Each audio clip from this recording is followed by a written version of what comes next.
All right, here we go. Welcome back to Vengeance Radio. What are we on? Number 4. Number I'm 4. Human Bones. I'm joined, of course, by HateDaddy. How's it going? So, man, how you doing, new computer guy? That's true. I have a new computer, and now I can actually start to win, maybe, win a game or two again. But you must be excited because you actually made the playoffs. Yeah. I wasn't really anticipating being the 6th seed, but I suppose we'll take it. It's kind of odd. Hmm, Didn't really feel like the 6th seed, but here we are as the 6th seed, I guess.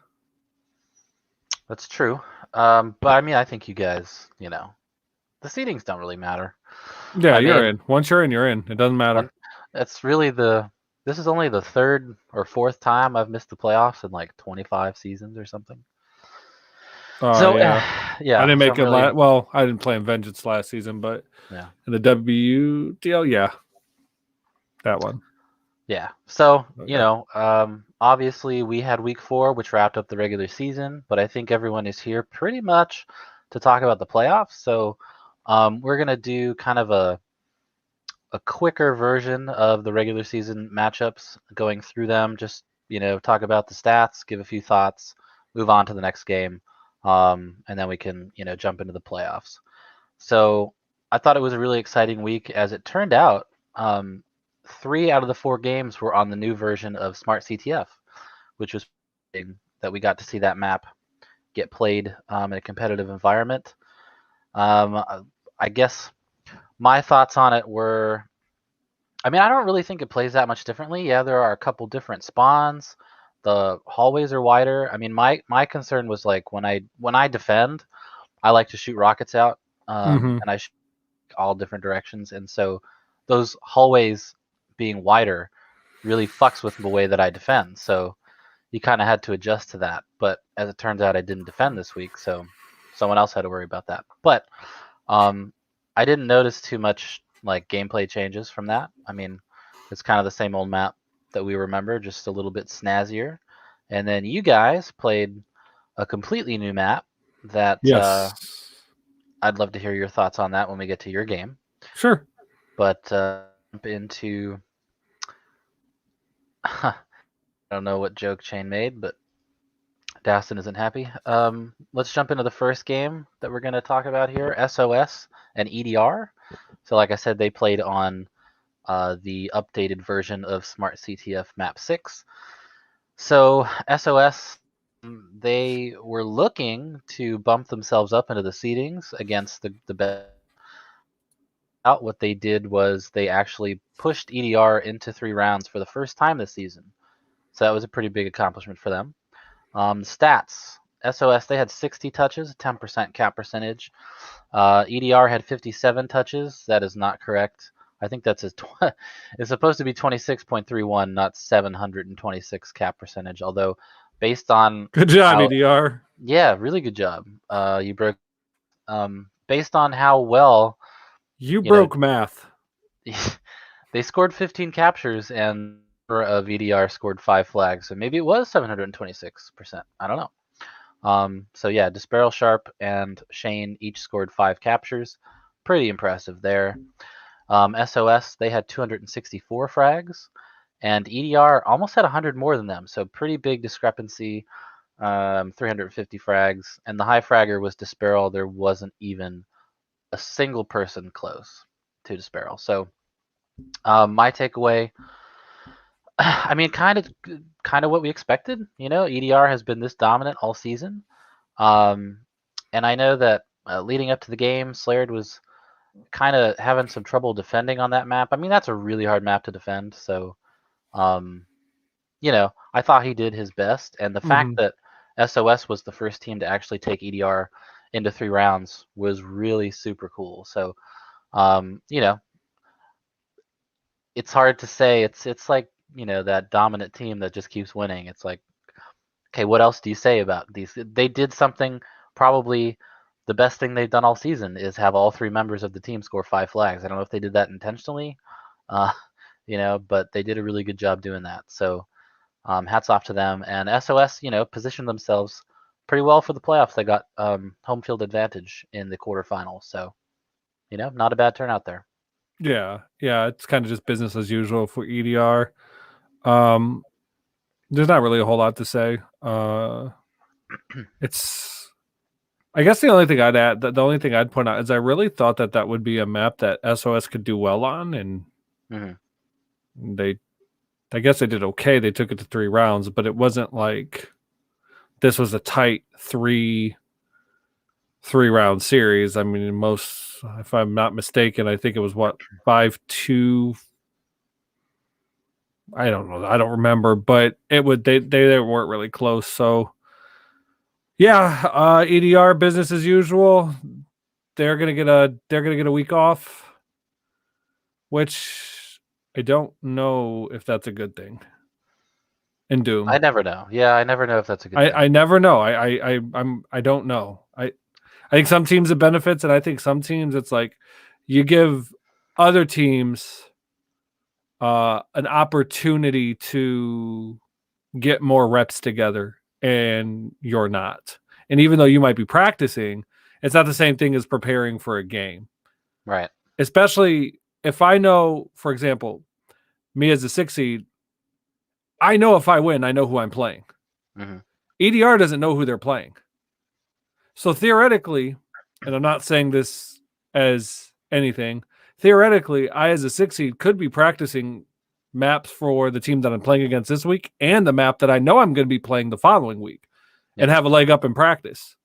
Now that's not happening, but it's just I know where I have to climb. I know where I have to go. It's a little uncertain for them, and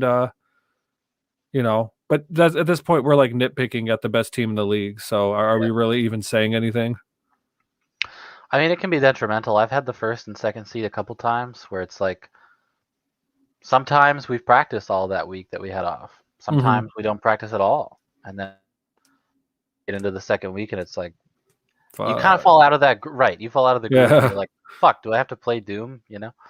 So it's it true. just depends. It depends how they work it, but yeah, it would be a shame for them to, take their foot off the gas at this point. I don't think they will, but you never know. You just really never know. So they've been practicing, so I mean, it's not like. But again, it just that lack of week, and it just throws. It does, man. It throws a monkey wrench into your routine. Yeah. And I think some teams can handle that well, and I've definitely seen teams not handle it well. So me too. I've been on them. So yeah, congrats to EDR. They get a week off. Use it well. SOS jumps into a game this weekend. So pretty exciting stuff. Let's go to the next game, which is your game. Indeed. I'll do the stats and I'll let you talk about it. Sure. So GLF, 73 touches, 15.06 cap percentage. BNZ had 69 touches, 8.69% cap percentage. Lang had 6 caps. Poto had 4. Pretty good tandem there. The frags were closer than the last game. So GLF had 475, BNZ had 438.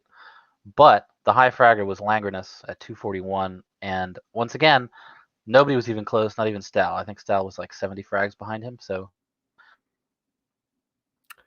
yeah, so the map is about as grindy as it gets. I mean, yeah,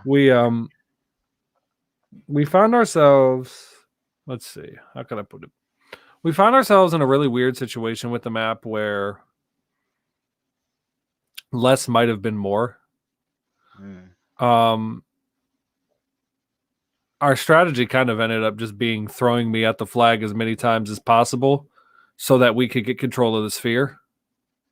And in practice, that worked. In the game, it didn't so much.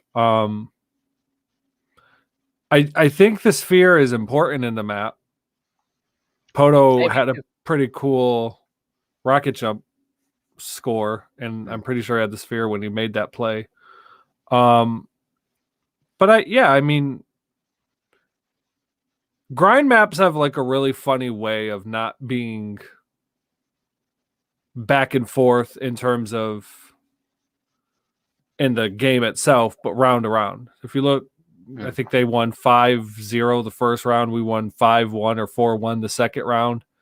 So the rounds were neither round was close. Like they dominated us, we turned around and dominated them, and then the third round was close for a little bit, and then they just won a bunch of flag standoffs in a row. And I can't help but just be more appreciative of good gameplay when I see it. And Langrenus was definitely good, but so was Poto. Very clean running, very clean execution on their parts. I definitely think that, and I'm glad that we're doing the radio now as opposed to doing it on Monday night when it would have been a day after the game, because I didn't want to kind of fall into like this recency bias trap. But it's hard for me to put like my vote out there for who I would say the MVP is, because to me it comes down to Langrenus and it comes down to Desparrow for the season, for the regular season.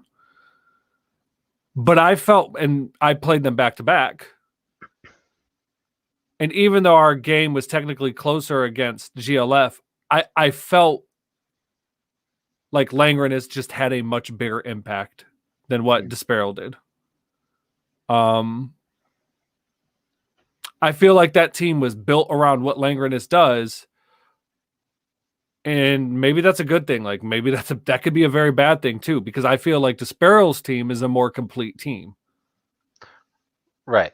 So it's weird. Like now we're like quantifying how do you do you decide who the MVP is based on individual performance or based on like what they do for their teams and how they built it? Like I don't know.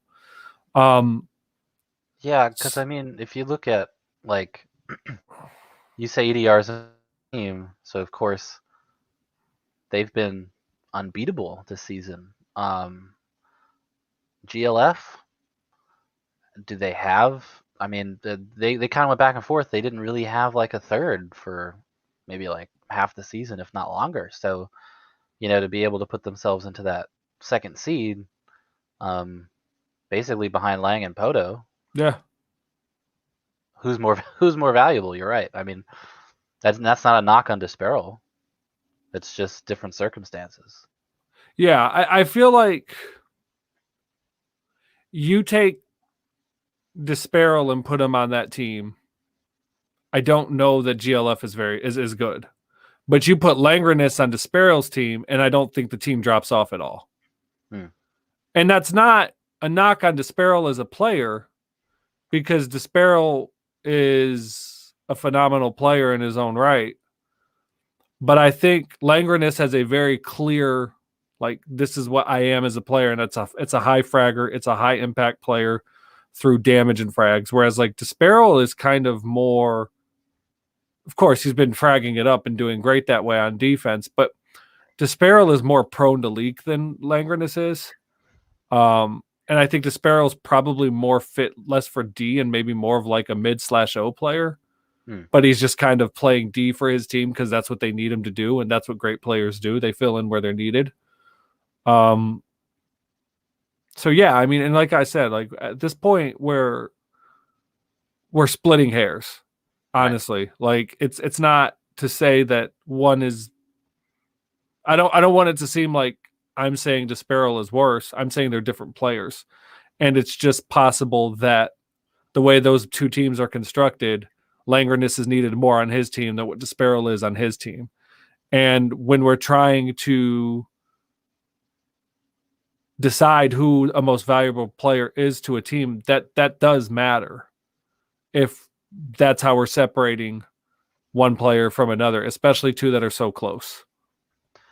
Yeah, there's going to be a lot of criteria. I mean, I think that, I mean, the way that it works in the WDL, there aren't necessarily any official awards given out. I mean, Stab and I did a couple, but it was basically the two of us sitting down saying, like, there were stat-based awards, and then there were, I forget how we quantified the MVP, but I mean, it's going to be a tough conversation to have when we get to that point. It's like, you really are going to have to put like both of them next to each other and do like a pro and con list, you know. Yeah. Do you just do it for the regular season, or do you wait for it all to end? I kind of prefer. I mean, I think in the past we've done MVP of the regular season. Okay.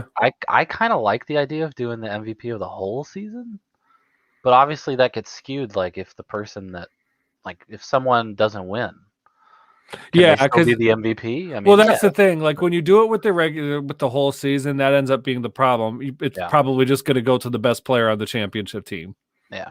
because it's easy to just say, yeah, he's the guy. Like, So maybe a regular season MVP and a finals MVP. yeah, Yeah, and which that we makes can sit sense. down and do that. Yeah. Yeah. But I mean, as far as the map goes, I practiced against you guys there for a Mm-hmm. couple rounds, and it was like I didn't feel like I was doing anything special, but I was fragging like a shitload. Yeah. It's just that's just the map that is, and you know, you get one quick run out of there, and you got a cap. So it's definitely a different map than we've played all season. Yeah. It's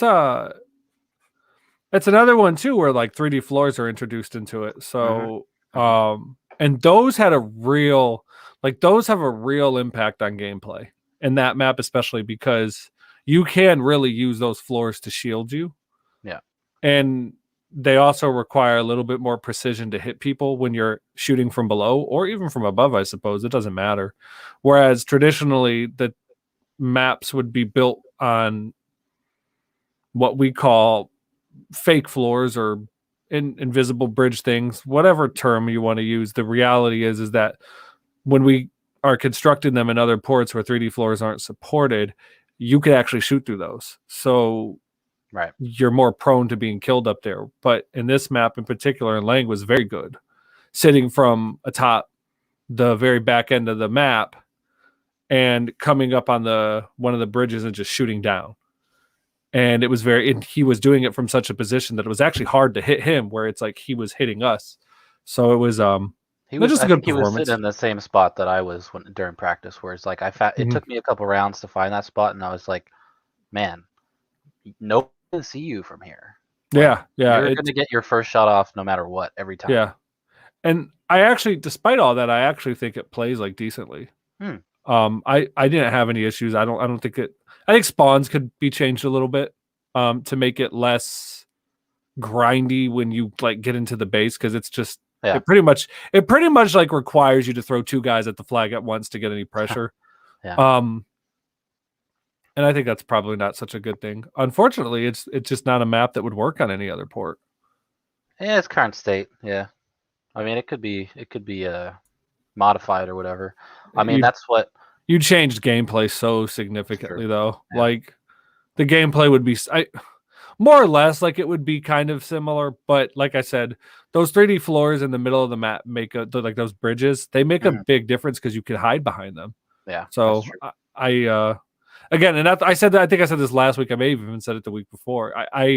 I understand, as somebody that maps in Zandrona myself, I understand the inclination to want to use 3D floors, but there's a reason why a lot of people have avoided that.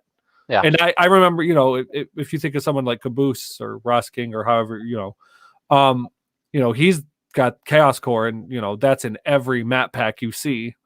And that's one of the things he's told me is like, no, even though he does have maps with them, he prefers to not use them because he wants his maps to be played on all ports, and it's a pain in the ass to modify a map for that. So Yeah. it's a shame. I think it's a good map, but it's probably only ever going to be played on Sandronum. Yeah, and I mean that's something I wanted to give a shout out to Aura, Yeah. because he Dragon worked with him on these maps, and we put some of them in the WAD, and we thought they were good enough to put as maps that people vote on, and a lot of games happened on his map. So that's pretty cool to have some Indeed. new maps come out like that. So, but GLF, as I mentioned, snags that second seed, and you guys get the sixth seed. And you will be playing this weekend at some point. I'm not sure if that game has been scheduled yet. For Nope. which Oh game? yeah, you guys. Okay, Sunday at 11 a.m. Eastern, which is looks like, but that'll probably be when it happens. So Yep, we'll see you guys this Sunday against Pistol Kings 3. And we'll go through their stats right now. Actually, and SSP. So they played, once again, they played the Smart CTF. PK3 had 43 touches, 23.25 cap percentage. SSP had 41 with only a 4.87 cap percentage. Dragon had 6 captures and Toby had 4. PK3 had 265 frags. SSP had 235. High fraggers Toby with 104. This was a game I was hoping would go a little bit differently. Not that I'm surprised by the outcome, but whenever you get a team like, for example, here's the or SSP, and it's like, okay, you got to win to get where you need to go. You're always, at least for me, I'm always rooting for the underdog as a spectator. So I was hoping SSP would figure it out and come out and show why people thought that they would be so good. But unfortunately, it just didn't really work for them. It hasn't worked for them all season. PK3, on the other hand, there's that synergy. Chain actually did not play in this game. So it was Dragon, Toby, and I am 1HP0 who have played together, maybe not in some place that everyone would have seen them, like because it wasn't some huge event, but they've played together a lot. So there's a lot of synergy going on there, and you put them on a map like this, they just kind of took over at the end of the day. And unfortunate for SSP that they to get any momentum going. Had some good stuff working for them. Like Denzoa was doing a lot of good stuff, playing like mid offense, and Alpha was trying his best to defend, but that map's just impossible to defend to begin with. So you kind of have to rely on, like flag standoffs, or just getting lucky with a couple shots, and they just never got there. So unfortunately, that was their last game of the season, and PK3 managed to secure. I should know what seed they are. They managed to secure the 3rd seed, so they get seed, yep. home field advantage against you guys in the quarterfinals. Yeah, so I mean, so let's talk about the maps first. I will say, in SSP's defense, because it would be very easy to just criticize them and accuse them of throwing in the towel. It wasn't a close game. Right. The total, I think, was like 10-2. There's a lot of drama associated with this game too, obviously, that we won't get into. But I just got the sense that when that game was over, everybody from SSP kind of was like, fuck, that's over, thank God. And so I guess I am in a way accusing them of throwing in the towel. Yeah, I don't want to be too negative. It takes a lot to make a team work, even if we've all seen it throughout the history of competitive Doom. You see a team and you're like, especially if you look back at some of these teams, you're just like, how did they not like just win every fucking thing? Yeah. And it could be a lot of things, man. And I think at the end of the day for SSP, it was just I don't think the commitment was there, man. I just don't think it was. The talent's there. The players are all good. There's no reason why they couldn't have been better. I certainly think Dragon and Toby are very formidable. So much so that I wouldn't even be surprised if they won it all, right? Like, I think they're that good. But come on, man. Like, they're not 10-2 better than those players on the other side. No. They're not. And that's the way it is, man. I honestly think, in my experience, the most that I have seen, let me rephrase this because I'm going to make this sound awkward. Success and commitment go hand in hand in competitive like Doom, because it takes a lot to learn these maps each week. And oftentimes, even if they're maps that have been played a lot, like you're still learning your team. Like, how is my team going to work on this map? That takes a lot. It's a lot of time, and I just when you see teams that aren't very committed, you know how that's going to end. And this isn't any surprise. And it's disappointing. I think SSP had the potential to be a fantastic team, but it didn't happen. Props to PK3. They've played pretty well this season. I think they had that one bad game against was it GLF or was it EDR? I don't remember who they lost to. I want to say they lost to EDR. No, they lost to SOS. Was it SOS they lost to? Yeah. Oh, okay. Well, yeah, you're right. But either way, they've turned it around. They've been good. They've been every bit as good as we thought they'd be. Mm-hmm. And so that's the way it goes sometimes. And for these 4-week seasons, man, they might be short, but it's still a grind, and it's a commitment. Like you still have to commit. And unfortunately, this was a matchup where one team did and the other team clearly did not. And before I forget, Dragon gave me some thoughts. There are too many to put in the thing, so I'm just going to read them. Going into week 4, we were confident, not because of the team we were facing, but because of the map that was chosen. It's a map that, despite being reworked, is still similar enough in playstyle.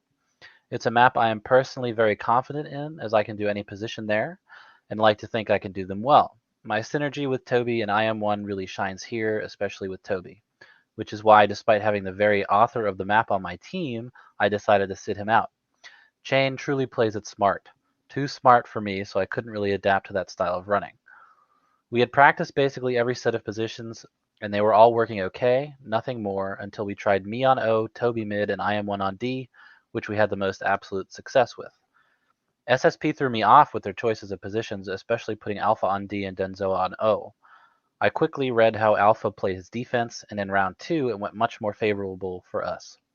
Luckily, despite having such heavy weapon on offense as Swolsphere had, IM1 and Toby managed to hold their ground, granting us the 2-round win.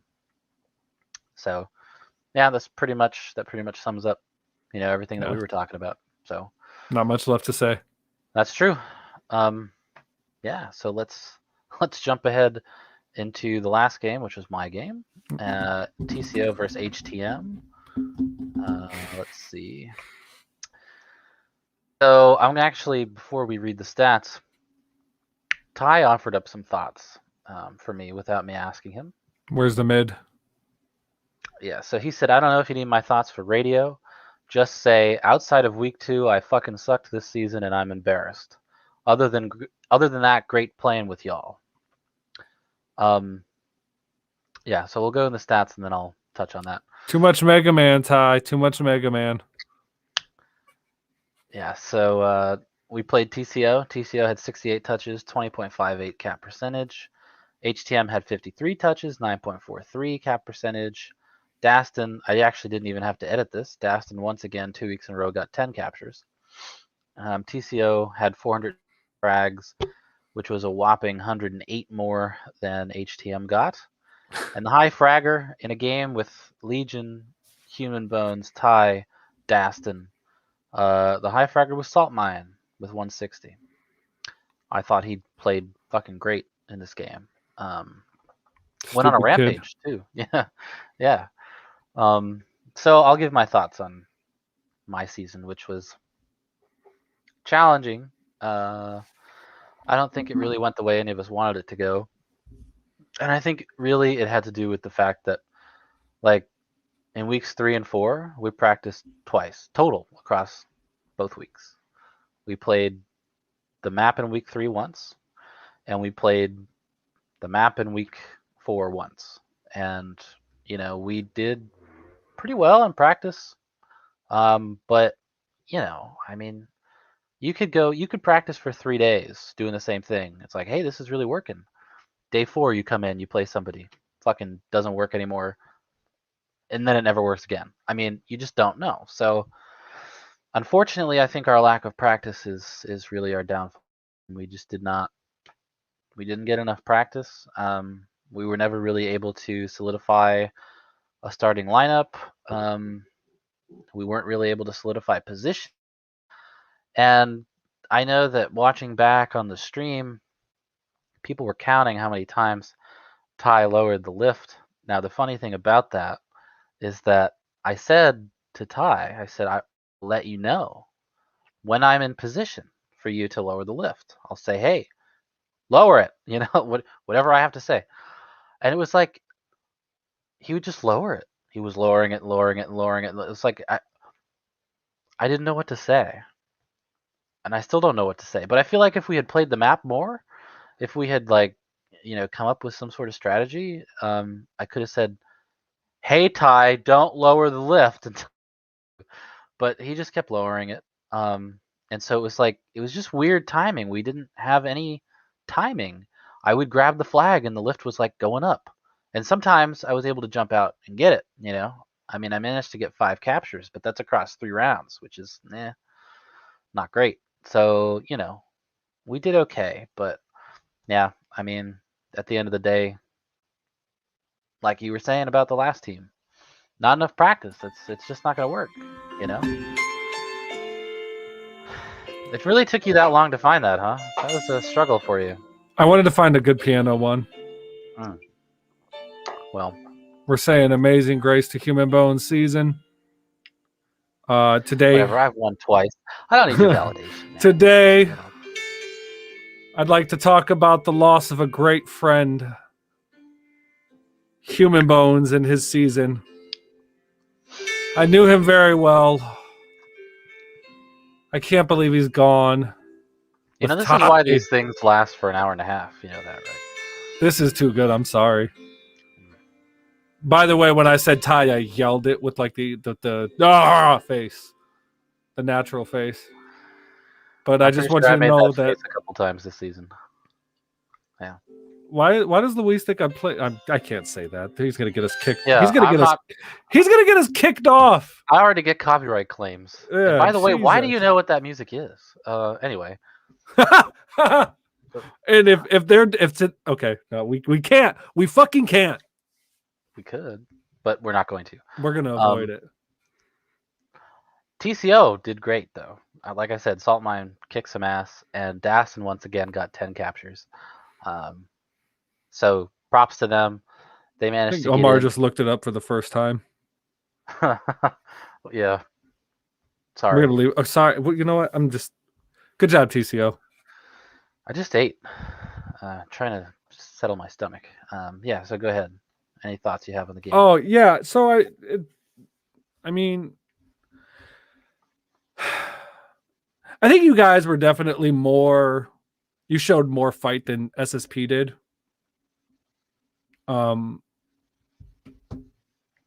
Even though you guys missed the playoffs, I don't feel like your team really underachieved as much as they didn't achieve.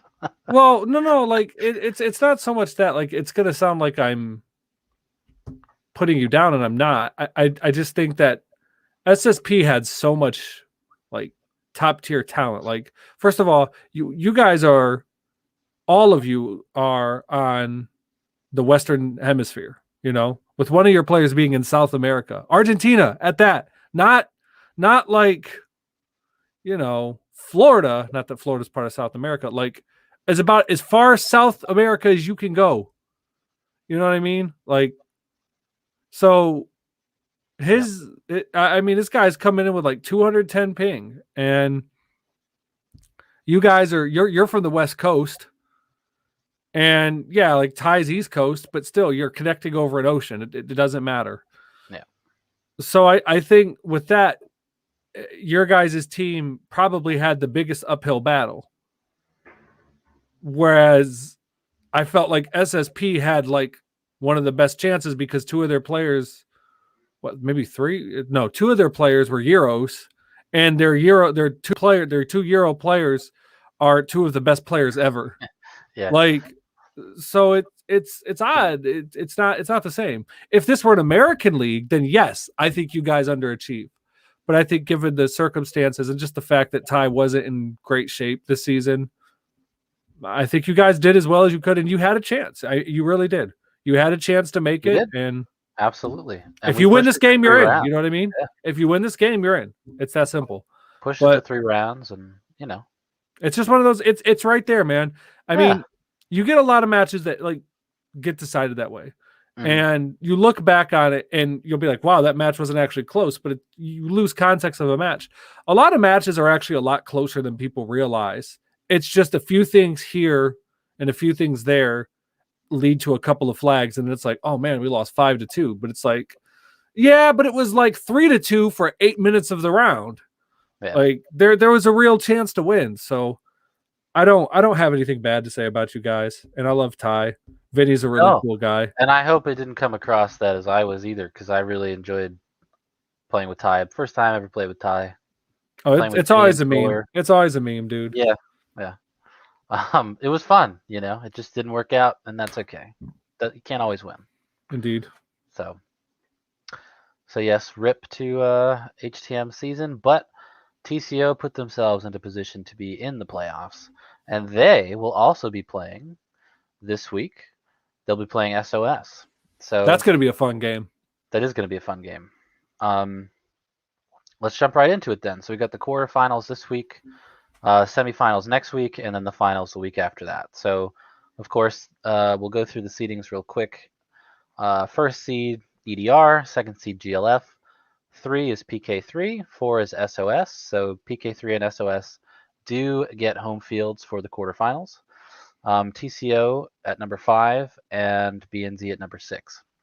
So the way that the playoffs work, everyone knows, but we'll say it anyway. You get the home field map. You get 2 matches on your own map as the higher seed, and then the lower seed is guaranteed at least 1 game on their map. So let's jump into those matchups. We have PK3 and BNZ. PK3's home field is map 36, Future Crossings from Q3 CTF. And BNZ, map 31, Mountain Zero from 32 and 24. 4. So, okay, 2 kind of wildly different maps, but at the same time, like we saw, I believe Dev and I casted PK3's game on map 36 where they just completely dominated the middle. Dragon and Toby, I think they both got like 100 frags out there, and Chain was just able to do whatever he wanted to do. I don't necessarily see that happening against BNZ, but at the same time, the map is kind of wacky enough to allow for, like let's say PK3 grabs the flag, well then they can fuck around in the base and confuse, people and do that sort of thing. Whereas map 31 is pretty straightforward. So might be a good matchup for PK3 to have home field advantage on, because they're probably going to need that moving into map 31. I don't care if you guys are all playing with high ping like Stal and Hate and Xwiz and Ion on map 31. I don't. We could play you in fucking Australia. I don't want to play you guys in that map. So, yeah. But map 36, I think I don't really know what to say about that map. I think it's shit. It's different. I know everyone shits on the jump pads and all that stuff because they're more geared towards Quake than they are Doom. But it's got some interesting elements. I mean, you have the sphere control in the middle, and then you've got kind of a really large base. So in flag standoffs, it makes it interesting because it's hard to find, the person holding your flag. So I think it creates a totally different dynamic than map 31, which is not it's very different. A surprising pick for you guys. Yeah. So here I'm going to be clear with 36. I actually think Future Crossings could be a very good map. Mm-hmm. I think the base, I mean, I know it's based on a Quake map. So to be clear, this isn't like this was some original. I believe it was mapped like exact. Yeah. Yeah. The problem is it's not translated into Doom gameplay. And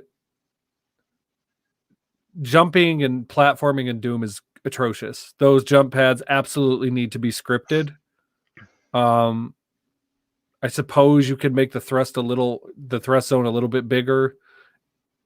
There's a lot you could, in short, there's a lot you could do to make those jump pads better. I don't even want to jump on that. I don't like not, no pun intended. Like, I don't even want to get on that too much. It's just the spawns. There's like 10 spawns, and there's one spawn where you spawn in your flag room on this top ledge, and you have a pistol, and the only thing that you have that's anywhere close to is a rocket launcher behind you. That just I don't play Quake, so I'm not even going to speak about Quake gameplay. But in Doom, that just makes no sense. That makes zero sense. There's no world where that spawn is sensical. Like, it's lacking in any sort of. It's just, yeah. It's. And I see why they had the strategy they had, by the way, because you can't rely on just basty, because you're gone. But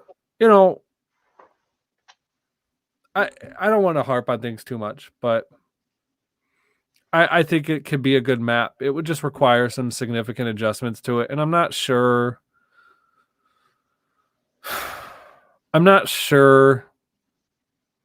That should ever be done, because you're kind of. It's the problem. It's ported from another game. Like, who gives a shit? Just adjust the spawns, and it's a good map. And that's totally fine. I mean, Rude put this out, a couple years ago, and One Must Fall track, by the way, in case anybody's wondering. Did you ever play One Must Fall? No. Old DOS game. I'm not that old. Whatever, dude.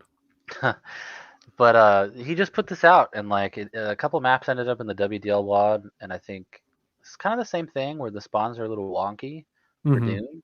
And then it was like, because of that, nobody played it, and then the WDL WAD politics. Anyway, the maps ended up gone. I like the map layouts, so I said, well, let's try them, But I'm totally fine with adjusting the spawns. I mean, to me, they're in progress in a way. Like if we go through them and we're like, we can improve on these. Why can't we? I mean, it's not like it's an original layout for Rude from Rude. It's Rude just took it from Quake and made it a Doom map. So why can't we just adjust it a little bit more and tweak it, make it better? So I'd be open to that if that. If it turns out that that's a good option. So yeah, and I think that's true. Like, that's a good, and it's good that we mentioned that, because I think if you're taking a map that was originally made by a Doom, level designer, and it was intended for that, then you're talking about editing somebody's work, right? And you're violating a lot of different kind of ethics there. And I also I don't like to go down the path of reworking maps. Generally, I tend to believe that if a map needs to be reworked that badly, it's probably bad to begin with. Yeah. But in this case, I actually think it would play. I think the gameplay is fine outside of the spawns. And like I said, there's a million different, well, not a million. There's actually not that many things. There's a few things you could do to make the jump pads better. Some players don't like scripted jump pads, which means that you go on them and they just, you don't have a choice. They hit you and they launch you at a certain angle, at a certain speed. That's it. Yeah. I prefer that. I hate open jump pads in Doom because you don't have air control. If you had air control, sure. But or you could just make the thrust, you could make it so that the thrusting is a little bit better and a little bit more like the angle could be better. There's a few things you could do, but as they are now, they're just not good. Even the first thing that they should do is the best way to make a jump pad not feel like shit is you use a thing called when the actor hits the floor, it Right. makes the Doom guy stop. Mhm. And it doesn't have that. And that's where you could like overshoot on them, and then you just get like thrown all over the place. When you have the ones that make the Doom guy stop when you go on it, then it makes it easier to hit that angle. People, and it's like, okay, well, yeah, like you lose momentum, but fuck, you don't get stuck on the jump pad for 45 seconds. Yeah. Which I'm sure because PK3 is now going to be working on 2 weeks of having practiced it, and we've already been practicing it for a week. That's happened to us a lot. Like stopping us from getting scores because of it. Yep. And so yeah, those two things, you fix those two things, and I actually think it's a good map. I genuinely do. But as it is now, it's just ooh. Well, I mean, that's certainly going to affect, I mean, hating the map that you're playing is always going to affect the way that you play. But I mean, you guys are pretty professional, so No, I don't. I can hate a map and play it Yeah, fine. I think you're going to overcome that stuff. I'm being objective too. Like I think I don't think it's just this is a shit map and I just think it needs a few things. Like it really just needs a few slight adjustments, and it's a good map. No, I don't disagree with you. I mean, first of all, pistol spawns anywhere is just a bad idea. Really bad idea. I Yeah, mean, especially on your flag. You don't have a chance. You have no chance. reminds me of that video that do you remember Brick Run? Vaguely, yeah. It was that horrible. Well, it's not a horrible map actually, but it was in the WDL IDL WOD for a while. IDL WOD actually. It was from ZDU CTF, and there was a game where Mass VC spawned, and he spawned with a pistol spawn, and he was running chasing someone that was grabbing his flag, and he like. So obviously he has a pistol. He's not going to do anything. He's got to pick up a weapon, but he somehow like strafes over and misses the SSG. And so now he's just he's the whole video is just him chasing the flag carrier as the guy scores.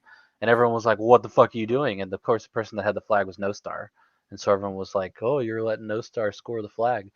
But the point is, pistol spawns are bad because, I mean, something like that might happen where you have to make a move that puts you behind a flag carrier just because you have to pick up a weapon. It's stupid. Yeah. Yeah. Agreed.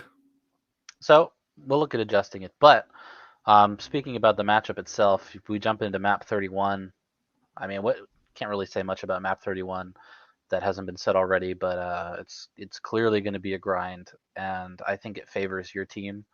Um, I mean, people on the players on PK3 are not new players by any means, but I think you and Stal alone probably have most experience playing that map, and especially together. I just, like I said earlier, I wouldn't want to play you guys I on actually that map. hate it. Believe it or not, I actually hate 31. I hate it too, and I got the WDL single round frag record on that map. Yeah, 118 frags. it's I such a fucking hated every frag. it's a no. I don't hate it because of the it's just overplayed. We just picked it because we're like, yeah, we're probably good at this. This probably favors us. It does Honestly, totally. like that's why we picked it because somebody got wind that we wanted another map and they took that from us. Hmm.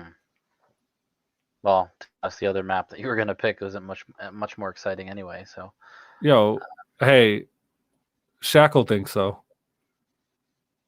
I've never cared about that person's Oh, opinion, but oh, that's you don't know the everyone's context. opinion. You don't know the context. Never I guess I mind. don't. So Yeah. when we were playing Z-Dame and CTF Mhm. back last year, Shaq would just literally pick that map every time because That it was makes a sense. meme. It was a meme to him, and he I see. laughed. And yeah, so Well, he used to play. We used to play sit in those Dwango 5 servers in 2004 and just run through the same maps over and over again for like 6 hours. He was always there, dude guy. So maybe that's anyway. Um, I think you guys are gonna win this game. nice, dude. Me too. Of course you'd have to. But yeah, I don't know. Something tells me that you're just gonna get angry and pissed off on map 36, and unlike how Dragon gets mad and pissed off sometimes, this is actually going to make you guys play better. So I think you're going to take it to a whole new level and figure out what PK3 is doing. I mean, you know, uh, especially with that sphere in the middle, like if you can control that, you can make a lot of good runs with that, and you have pretty formidable runners on your team. And defending, I mean, walking turrets, so Styles a I'm not. doofus. Yeah, but he can frag. Dopey bruiser. I don't Those are think Mike he's Hale's dopey. word. Those are Mike Hale's words. Long Yeah, story. I don't think he's a doofus, but he can frag. So I'm gonna pick you guys, but I think it's actually gonna be a long game. I think you're gonna get caught in one of those like God, I hope PK not. PK3 wins round 1. You guys tie round 2. Map 31 turns into a shit fest. You go to map 36 in round 5. I think you guys get PK3 in 5 rounds. That's what I think. And the playoffs still do flag totals, right? What'd you say? You cut out. No. No. Oh, it's only round. Yeah. I'll pull up the rule book just so that Good to know. Says we'll get it right from the rule book.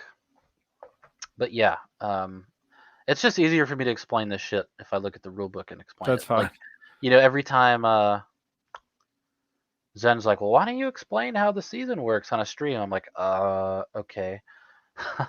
It's a little fucking hard to explain all at once, but Indeed. All right.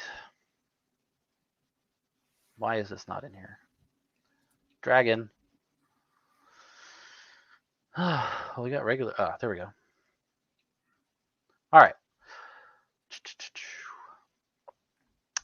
Matches in the playoff phase will consist of numerous games on each home field map until one team has scored 3 game points. Game points are awarded for each game played in the match. The winning team will receive 1 point. Tied games will reward each team half a point. Losing team will receive 0 points. If each team reaches 3 match points at the same time, then games will continue until one team breaks the tie. Yeah. So it's yeah. It's what I was saying, but just explained differently. Yeah. Yeah. So it's game points. It's not necessarily rounds 1 is a little disingenuous because if you tie, you still like both teams get half a point. Correct. So it could fuck with things. It could change the dynamic of a series. Yeah, definitely. So it's a little bit different than WDL. WDL is a little bit more straightforward, and it's like, well, you tied, but this team already has more wins than you, so sorry. Yeah. This leaves it a little bit more open-ended. Might work, might not work, but yeah, it's whatever. You get the same thing in the end. Yeah, you just you got to fucking win. That's the moral of the story. Win Doom 2 Hell on Earth. Yes. Epic content. Right, oh, Legion? God. Kill him! Okay, so the other game this week is SOS versus TCO, speaking of Legion. So SOS managed to get what did they get? They got the 4th seed, and TCO got the 5th seed. So SOS gets 2 matches on their home field, which is map 7, Obsidian Outpost from Core. And TCO, no surprise to anybody, has chosen map 8, Something Epic, which we see every fucking year. That's fine. This is a really good match. I like these 2 teams matched up together. They're both, when you look at SOS, they're kind of the younger, the newer guys who are really fucking good. They have a lot to prove, so they're playing their asses off, and they have a lot of good synergy because they're all really good friends. So you put them on a map like map 7, which is a pretty straightforward map. It's never been my favorite, only because it's just, to me, the layout, I don't know. It doesn't do much for me. About that, okay. I'm sorry. Style. No one else was saying anything, and I was like, hey, no one's in like 5 days, and everyone's like, he did. This is fine.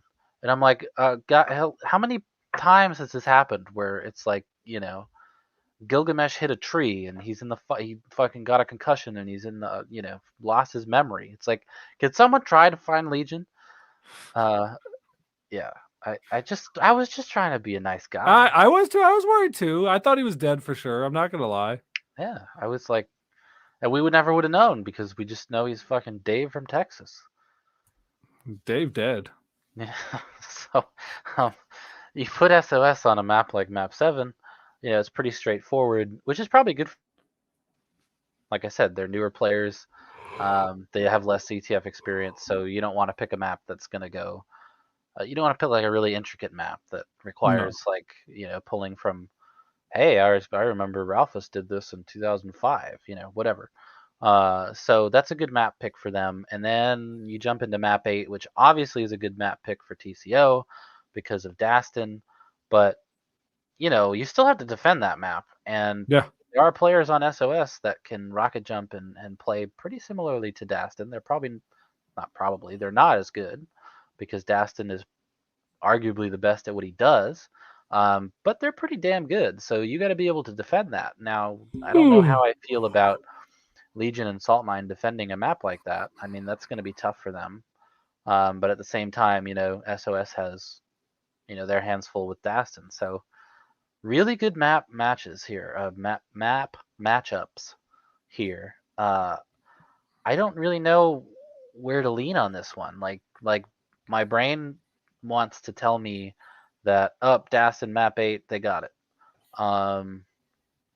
But I really like SOS this season. I really like the amount of time they're putting into practice. I like, I like their dedication. I like them as a team. I think they adjusted well. I mean, fuck, they played a week without their captain, and they still made it a competitive game and didn't quit and all this stuff. So my heart wants SOS to do really well. My brain's telling me that TCO is going to win, but I'm going to go out on a limb, maybe. I mean, SOS has the higher seed, but whatever. I'm going to go out on a limb and say that SOS takes this one in 4. Yeah, I'm not. I'm with you. I'm conflicted. I'm not sure who to pick. I think it's going to be a fun matchup because I think map 8's going to be really interesting, and map 7 will be what map 7 will be. But I think SOS just has just as good a potential to win map 8 as TCO does. They have a lot of similar. They have players with similar skill set to Daston, like someone obviously Tiger, but. So yeah, I think it's going to be an interesting matchup. I'm probably going to go with TCO, and I think it'll be a 4 or 5 round game. I think TCO will win, but SOS is going to make their presence felt. But yeah, I see TCO winning. I don't really have a deep analytical thought. I just see TCO winning. I mean, there's lots of logic behind that. I mean, there's a ton more experience going on over there just between Legion and Daston, so I could see it going either way. But I'm gonna a win for SOS, hopefully. It would be great if SOS won because maybe Legion would disappear for a week again. I'm sorry, I had to. I'm not sorry. It's terrible, but I don't care. I love Dave. Everybody loves Dave, but we also give him a lot of shit because it's fun. Yeah, there's some people that you can just shit on, and it's fun to do that. Not like literally. Well, maybe. I don't know. He might. Okay, you know what? No, we're not. We're not going there. Is Rot King here? Yeah, I don't know. Yeah. Rot King is the fucking king of, 2 a.m. dropping some fucking weird ass link into the IDL IRC channel, and you're like, what the fuck's going on? Or just a weird quote in general that makes no sense. Yeah. Like, hey, bro, nice fuck. And you're like, what? What are you, what? That's somebody that we got to get on. We got to get Rot King on for the finals. Is he dead? No, he's around. He casted my Master Bowl. Yeah, I had him on the Doom is Dead podcast. Pretty good episode. Oh, dude, he's funny. He's hilarious. He is fucking funny, dude. He's fucking smart too, Yeah. Does he still do anything Doom related? Yeah, I think he's working on some maps. I don't know what he's doing. His own WAD maybe right now, but yeah, he does some stuff. But I Nice. mean, talk about a guy that has like, you know, you look at the fucking maps that he's made and the WADs that he's made, you don't even realize how much stuff he's done. Oh yeah, yeah. Rot's pretty much put it all like Prolific. yeah. I think probably at this point the most prolific mappers or contributors to competitive CTF would be like Rot King, Caboose. I'd throw Ralph in. I know Chain's only had the one map, Smart CTF, but I think he's definitely going to have added a few more. I think his up there. Alex Max is up there for me too. Yeah. Well, fuck yeah. I forget Alex even maps because he does so many things. Yeah. But literally the map that's being played this week is an Alex map. Excel back in the day had some good maps too, but yeah, it's but yeah, a lot of these guys, man, they've stood the test of time, and it's they knew what they were doing. Yeah, so maybe I'll be able to get Rocking on here. Probably not, but I'll ask. Like I said, bring him, man. I'll share his response on here at least. Oh God, I'm scared. Yeah. All right. Well, did you have anything else for week 4 before we head into the quarterfinals? I do not actually. I actually have to practice, and my captain's he's a nice guy, and he wants us to practice. Well, that shows why you guys well, I can't talk. That shows why you're not in the playoffs. Yeah. You just had a stroke on stream. We should probably talk about this. We need to do something about this. I stutter. This is not a surprise to anybody. That wasn't a stutter. Your fucking brain just exploded live. Well, that happens to me too. Okay, that's fair. This has helped actually. Doing these radio things and stuff has helped me. Joe Biden? Right. We had the same thought. Nice. Yeah. He hasn't called me up on the phone and talked to me, but Yeah, well, I don't think you should take that personally. No. No. I have nothing to say. Okay. Well, we'll see you guys next week. We have one game scheduled so far, which is weird. It's Friday. Let's try to get that other game scheduled. But I think both are going to be on Sunday. But Please. The one that is scheduled, PK3 and BNZ, Sunday, April 25th, 11 a.m. Eastern, Future Crossings, and Mountain Zero. So we'll see you guys there. Later.